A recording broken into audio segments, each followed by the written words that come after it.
السلام علیکم۔ کراچی میں مسلح ڈاکو سونار کے کارخانے سے لاکھوں روپے کا سونا لوٹ کر فرار۔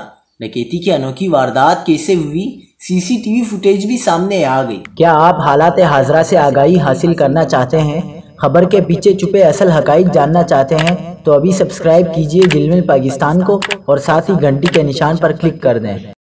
آپ کو بتاتے چلیں کہ کراچی کے علاقے صدر میں عبداللہ ہارون روڈ پر واقع صراف کے کارخانے سے 5 مسلح ڈاکو مبینہ طور پر اسلحے کے زور پر 275 گرام سونا لوٹ کر فرار ہو گئے۔ متاثرہ سونار کے مطابق واردات میں لوٹے گئے سونے کی مالیت 45 لاکھ روپے کے لگ بھگ ہے۔